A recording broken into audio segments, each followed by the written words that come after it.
and welcome to a special episode of News Goblins Star Wars bonus episode. Star Wars. Wah, wah, wah, wah. Wah, wah. Wah, wah. Anyway, Jared and I both went and saw Star Wars very late on Friday night. Hi, I'm Jared. This is Jared. Last of the Jared. Last of the Jareds. Specify, I guess, Star Wars, The Last Airbender. No. Jedi? Last Jedi. It's That's pronounced. I think it's pronounced a soft J. I think it's Jedi. Jedi. Anyway, so we had some thoughts on it. So we did a very special episode in which you can hear all of our thoughts and argue about it on the internet. Present tense. We are doing it right now. You have to go with the podcast magic, Jared. I don't believe Think in of magic. Think of our audience. Okay, so let's talk about stuff we liked about it first. I like Luke Skywalker because I liked him when I was a kid, and he knows magic, and I like that he is a space wizard. Mark Hamill did a fantastic job of continuing the character of Luke. I fucking love Mark Hamill. I loved him as the Joker. I love his voice work. Mark Hamill's amazing. And while I saw him on screen, I mean, I don't know the last time Mark Hamill was in a black blockbuster, but I thought he knocked it out of the park. He really did. Awesome acting. I'm like, God damn it, silver screen. You have been missing out. I hope so too. Because, man, Mark Hamill. Loved him. Yeah, he was great. And like I said, like he just seemed to continue the character of Luke. Like he didn't... That sort of like whiny, like petulant... Oh, I know. The grumpy, like... I believed that he was Luke. He was still Luke. I know. Because, I mean... Say what you want about Luke Skywalker, but one thing he is whiny. Mm-hmm. And petulant. Yes. But I love it. I mean, yeah, he's a brat, but that's part of the character. He's an incredibly powerful brat. So, I'm just happy they didn't make him, beta Alec Guinness, not Obi-Wan Jr. Yes, exactly. I was so worried that he was just going to turn into this.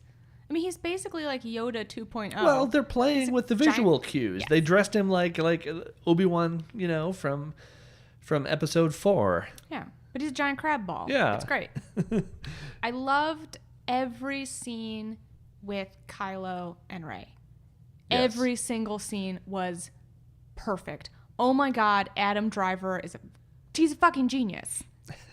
I mean, like amazing, just amazing. All of those were just so tense and interesting and emotionally intricate. I loved it. Yeah, but and one of the things he's good at though is sort of the banality of evil.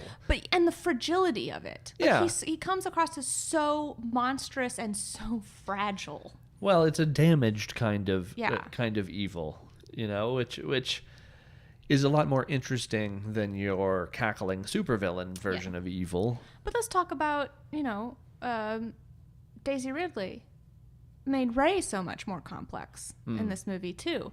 In the same way, as somebody who was discovering her own strength and still held back by this sort of brokenness, this trauma that she couldn't overcome. Yeah. And honestly didn't, even at the end of the movie. Well, no, okay, so obviously this one is going to contain spoilers. So oh my God, if you have not seen it, maybe we should put something at the beginning. Well, we literally haven't said any spoilers yet, but I'm about to. Yeah, so many spoilers, guys. Yeah, so just don't even listen to this at all if you don't want spoilers. I mean, I love that Snope's made fun of Kylo's helmet, so he destroys it. Snoke. What did I say? Snopes. Snopes has confirmed that it's Snoke. It's Snoke. Yeah. Yeah. You made fun of my helmet. Fine. Oh, good. Fine. I'm gonna break the stupid helmet. Yeah. He's such a baby. He is. But I thought that his reason for turning evil was actually pretty believable. He's such a Sithy. Wrong. No. Yeah. No. I mean, yeah. So first of all, if we are to believe Luke's narrative, and I think we do within the context. I think so. He sensed that the evil was already happening and that Snoke had already corrupted him. And he freaked out. But, I mean, you kind of have to nod to Kylo's reason that, he woke up with his master standing over him with a lightsaber. Yeah. There's still a lot of missing narrative there. Like, there still were a whole lot of dead Padawans. Well, I think the narrative is that he destroys the temple and went totally berserk after the Luke moment. Yeah.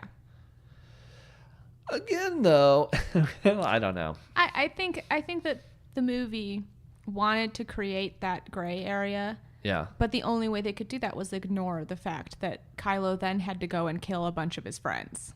Yeah, right. Which is a little problematic. Yeah. I mean, the dynamic with Luke and Rey was great. The dynamic with Kylo and Rey was wonderful. I loved every aspect of that part of the movie. And then there was a bunch of it that wasn't that. There was some stuff we didn't like so much. There was a lot. Okay, here's the thing. The more that I reflect on it, yeah, the more I think the issue might have been not necessarily writing, although I think the writing was poor on some areas. We'll get into it, yeah. I think it could have been substantially improved with some more thoughtful editing. And I said this to you right after the movie. I was concerned after the very first two shots. Mm-hmm. So the very first shot is this shot over a spaceship, and we're following the line of the ships going down to attack a planet. And it's beautiful. It's an absolutely gorgeously composed shot that just got me so excited. And then for some reason, before we fully complete that shot, before we fully follow them, we smash cut to what's her name? Carrie Fisher's daughter, who plays one of the rebels, the one with the tiny buns. Oh, yeah. Yeah, we smash cut to her explaining what's happening. Yeah. But that cut, the differences between those two feelings was so jarring, it immediately got me off on the wrong foot for this. And I felt like that happened a lot in the movie, where they would build up tension and emotion and then immediately smash cut to Rose and Finn's wacky adventures, and all of that would be gone for me. Okay, so yes, I agree with you, but let's get out of the weeds for a second and talk about the broader view. Okay. Just in terms of, I think we both agree that as we just said, that the Kylo Rey Luke storyline was successful. I think beautiful. I think well we done. both feel like the storyline centering on Rey and Rose and the rebels trying to outrun the First Order fleet was less successful, right? Finn and Rose. Yes. Finn and Rose, yeah. Yeah, I don't think. Yeah, I'm not sure what it was trying to accomplish, except that they needed to be in the movie. Well, here's how it works for me. So the Luke storyline, this is how I think my brain works with it. The Luke storyline resonated with me emotionally a lot more than the other storylines. So then I feel that first and then try to work backwards in terms of the logic of what it wasn't working. For me, I felt like I didn't feel the tension. Almost in a way that parallels the movie in terms of I felt like a lot of the conflict there was dumb and manufactured, and I'm saying it parallels the movie in that Leia and the Admiral keep criticizing Poe for sort of jumping the shark with his strategical moves. Well, I think there's some plot holes that let the tension out. Just for example. So theoretically, the tension is that the frigate is fleeing. This is the last shreds of the rebels. They're being pursued by the First Order in a way that seems to be intractable, unescapable. Which is a cool idea. It's a cool idea. You really let a lot of air out of that when you then send two of our remaining couple dozen rebels out to another planet. Maybe a couple thousand. I would say a couple thousand, like before the transporters get blown up. Boy, it sure doesn't look that way. There's no shot with Maybe anything like 1,000 people in it. Yeah. Let's say 100. Okay, but this is what I will say. Not only does Finn and Rose get away fine, but all of those transport ships also would have gotten away fine if it wasn't for who's the thief guy? What's his name? I don't even know, man. Benicio del Toro. If he hadn't sold them out, all of those ships would have left. So what does that tell us? It literally tells us that all of the ships could leave that frigate without being fired on. Yeah. Why is it a secret within the Resistance that this is happening? So the only thing I can think of is that doesn't necessarily seem like an option because those smaller ships might not have fuel to get anywhere worthwhile. Okay, fine. They can just get to that planet, which was the goal. Except that obviously that planet was in range. And there is no compelling reason given why that wasn't generally known around the ship. And here's a Star Wars nerd. nitpick on that. In the very first movie, I'm talking about the first movie, I'm talking about A New Hope. They established that the Empire can track escape vehicles. Of course. They track C-3PO and R2-D2 to the surface, and the only reason they don't go after it is because there aren't any life forms in it. Right. So they watch the escape pod leave and track the life signs. Yeah. So, but somehow they missed Rose and Finn, and they missed all of the escape pods because they were too focused on the one going to hyperspace. And I understand. I can hear people saying like, well, you have to think about Star Wars not as a science fiction, but as a fantasy. However, if you establish rules of magic or whatever in a fantasy, you have to follow those rules, or there has to be a reason you're breaking those rules. So we've established the rule. We can track escape vehicles, except in this movie where you can't. Yeah. And if you leave the Finn and Rose thing aside, for whatever reason we want to leave the Finn and Rose escape aside, the smoke screen that they use works fine. But keep in mind then all of the other escape vehicles from the main frigate also worked, if not for Benicio del Toro. Yeah. So literally we have no narrative reason why they couldn't have all have just abandoned that ship, except that they didn't know what their destination was. And again, are there not sensors that can tell you if a planet is nearby? Well, I got the idea that they did know that was the goal all along, but for some reason they weren't telling the rest. They just didn't want to tell Poe. They just didn't want to tell Poe. But so then the answer to this is... But remember also that they had to unconscious Leia to not tell Poe. Right. So one of our major interesting characters was removed from the dialogue just to create a plot point that could have been solved with a sticky note. Yeah, the sticky note issue. The sticky note issue. Like if your entire tension of your plot could have been solved with a sticky note, I start to worry. Yeah, it felt sloppy and unnecessary, a lot of that secondary narrative. And my point is that secondary narrative could have completely existed 100% and would have been more plausible if Finn and Rose were like, we're gonna go get Rey. Yeah. We need a Jedi. We need Jedi. Rey is taking too long getting Luke. We're gonna go get Rey and Luke. They could have crash landed on the casino planet. They could have still had their casino adventures. They could have even made it to the evil ship through some sort of weird accident. But this sort of boondoggle adventure that somehow lined up with past adventures was unnecessary. Yeah, I think I've heard you several times call that part of the adventure slapsticky. It is. The whole horse riding thing. Like I keep going, when I think of my problems with the film, I keep going back to those scenes. Yeah. I don't know what they added, and they just seemed silly. Yeah, and I think they seem sillier held up next to Rogue One. Well, So Rogue One is a movie that really could make the sacrifices inherent in, the big space battles that have often seemed a little faceless in Star Wars. Mm-hmm. Rogue One, took the time and made that personal and made the stakes feel real. So, and I felt that watching this movie. I feel like I watched the space battles, so I felt like that first X-Wing fighter died. Yeah. I felt completely different about that after watching Rogue One. Yeah. Because Rogue One made you think about all of those characters. Like every single one of those characters has a reason to be there. And suddenly I'm thinking about that every time an X-Wing goes down. Yeah, I mean, it just did end up a little cartoonish. I mean, yes, slapsticky with the way the casino planet was portrayed. And I don't just mean the all the silliness in the casino, but the fact that... they flag the casino planet people as being bad guys with an alien literally beating orphan stable hands. Oh, yeah. I mean, and that scene is such a good example because we have Rose explaining her own personal story, her own personal reasons, criticizing the people around here. And I'm starting to feel like that emotion. Yeah. And then we immediately cut to like someone beating an animal and children. And I'm like, no, I got it. They're evil. And then that clashes later on with whatever Del Toro's, let's just call him Sleazebagano. Sleazebagano 2.0.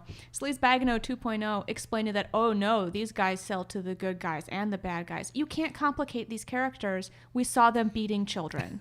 You've reached the bottom. Like, you cannot gray area this again.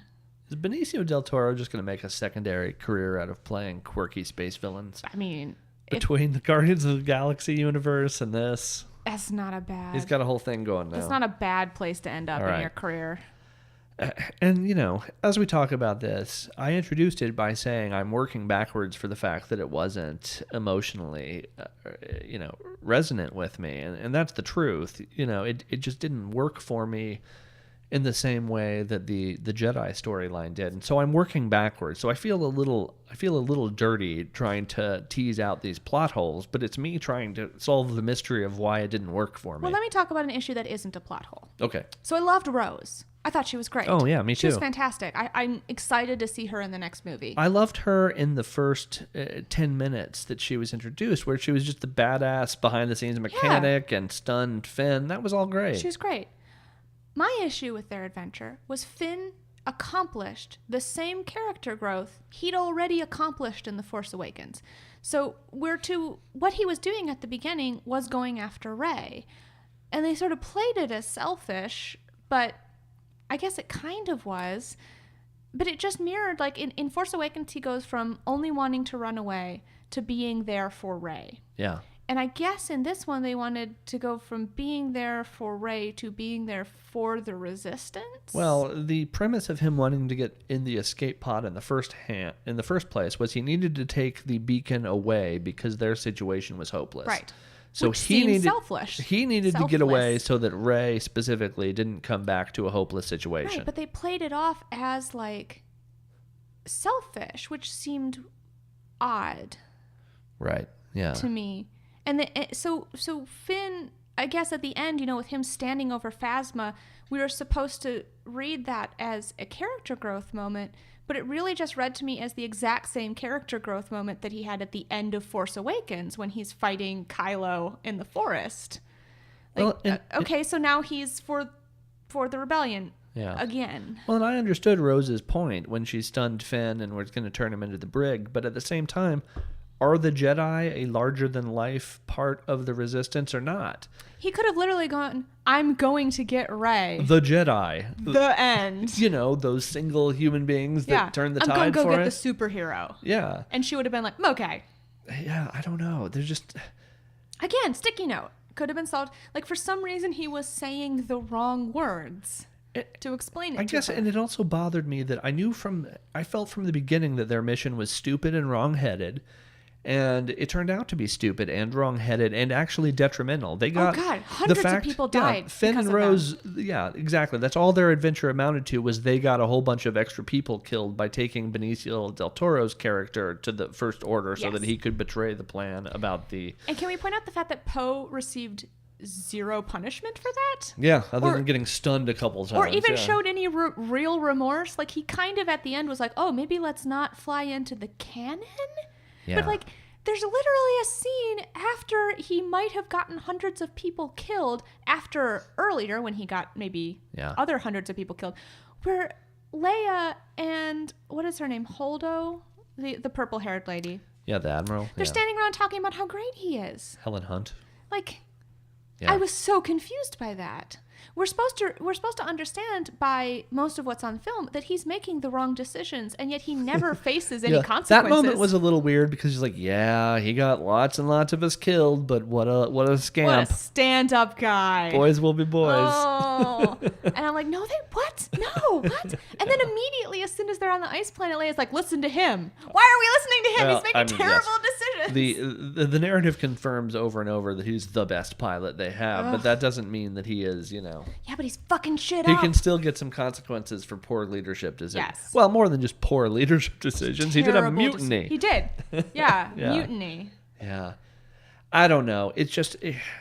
sort of in summation, I will say that I love Finn and Rose and Leia. I loved the Admiral, and somehow that particular storyline made them all seem small, petty, and stupid. Yes. And I feel like that's a real waste of some cool characters. This movie seemed to hate the leadership of the rebellion. Yeah. And I don't really understand why. Yeah. Also, this is the last plot hole, I promise. I don't promise. You're not going to keep that promise. But if you can turn one ship around and light speed it in a way that destroys most of the First Order's biggest, baddest ships. Why the fuck haven't we seen that before? Why didn't they do that earlier in this movie? Why didn't the medical frigate turn around and light speed into them? Do they them? not have autopilot? I mean, why didn't they use one of the little ships to do... There's so many fucking questions about that. Again, if we're talking about a fantasy world, you have now created a spell that is fantastically powerful. Right. If you can use light speed as a weapon to that magnitude, why do we have a Death Star? Why did we have any of it? Yeah. I mean, if one frigate jumping to light speed could take out, Dreadnought class ships of the First Order, why is this the first time we are seeing this? Yeah. Sigh. And why, if it is the first time that we're seeing this, didn't someone go, "Oh my God, we can do that now"?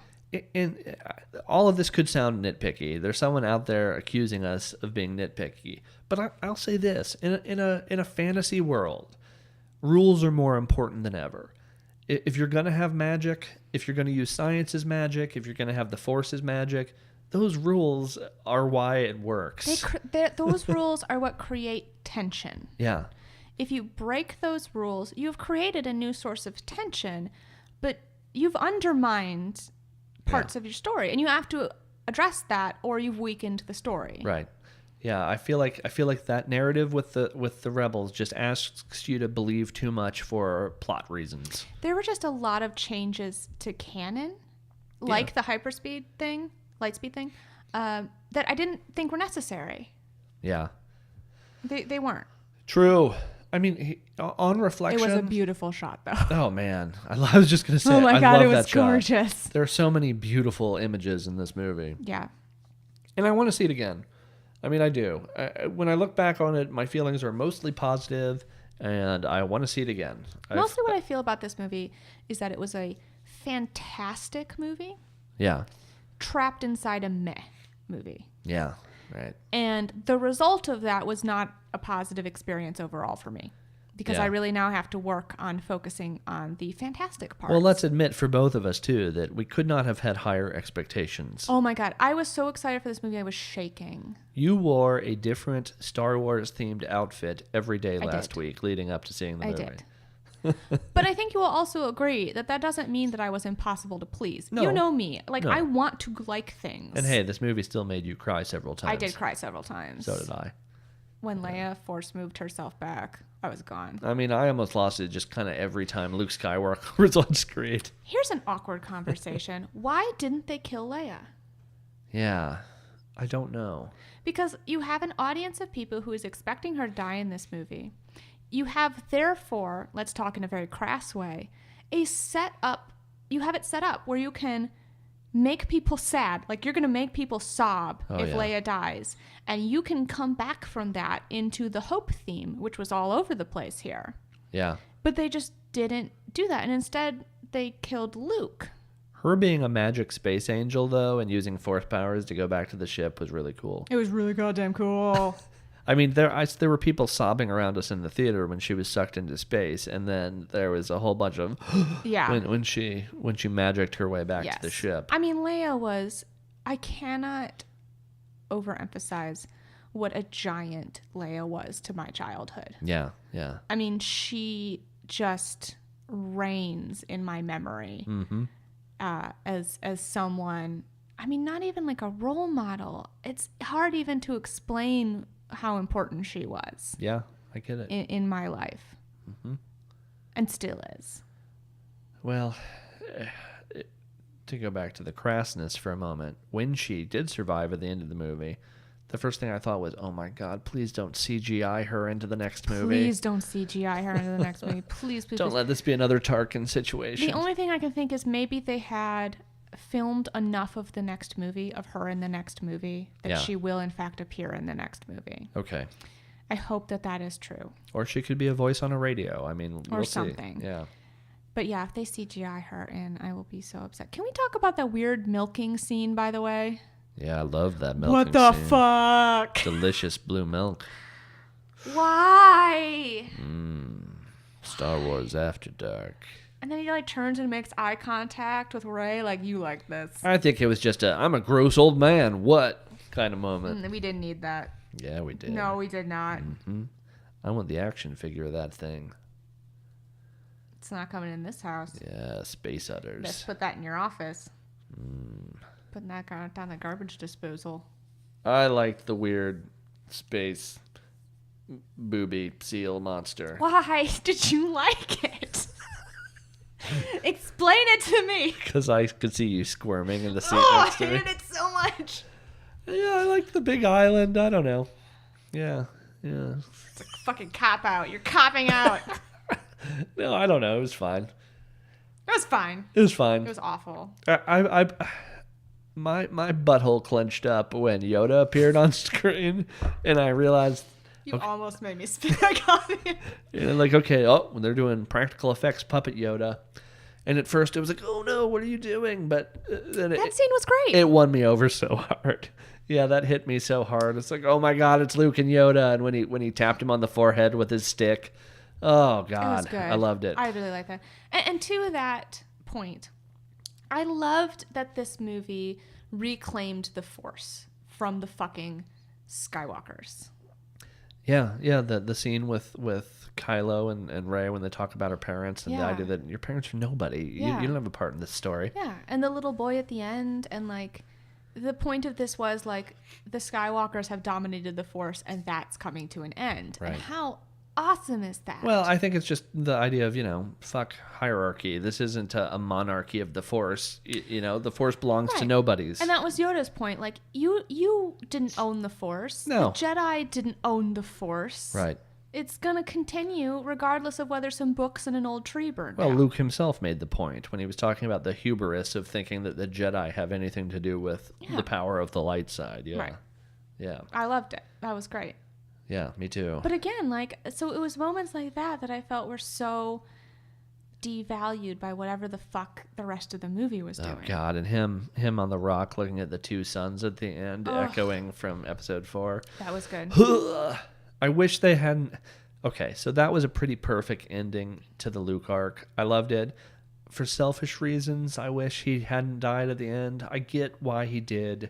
And it was really just sort of a cathartic finding peace, becoming one with the Force kind of death, not a tragedy. And there had to be a reason why we didn't continuously look for Luke.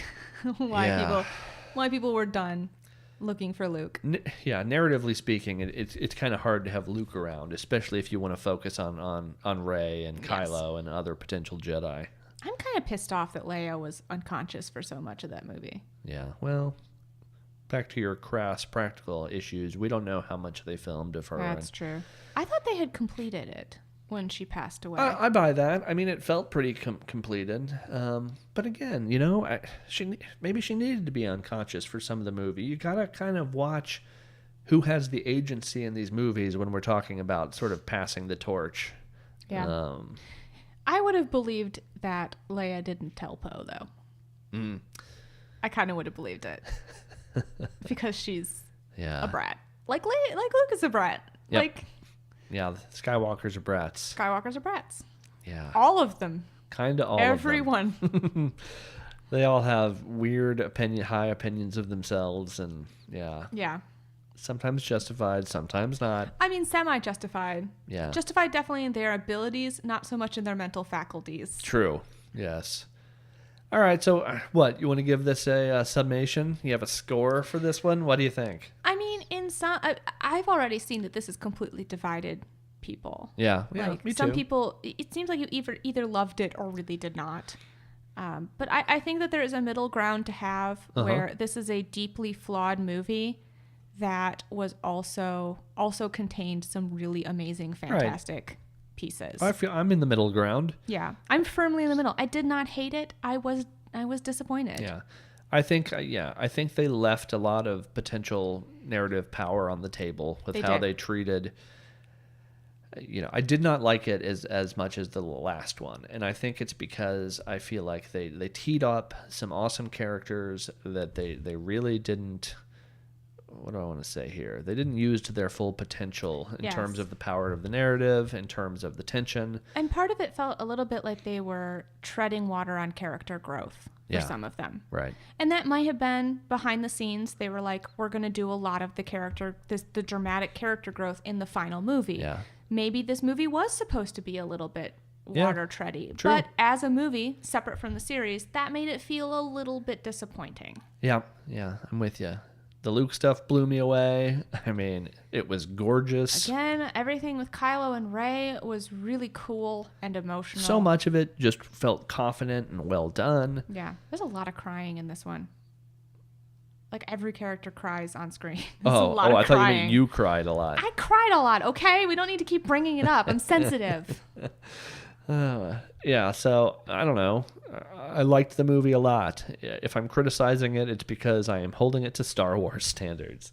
Yeah, I mean, we're holding it to the standard of something we love. Yeah, right. Yeah. And I do think that there are solid points that more people than we have made, there are some issues in storytelling. Yeah. Some things fell flat. B+. I'll give it a B. Okay. All right. Thanks, everybody. The scores are in. Thanks, everybody, for tuning in to this very special episode of News Goblins. We're going to continue to be talking about Star Wars for days and days and weeks and weeks. We're never going to be finished. No, we're not. Forever. All right. You can like us on Facebook and follow us on Twitter. Did I get that in the right order? I did. You can reach us through the Force if you reach out with your feelings. Reach out and email at us at newsgoblins@gmail.com. Yes, look within yourself and leave us an iTunes review. All right, everybody. Thanks. Okay, Bye. Bye.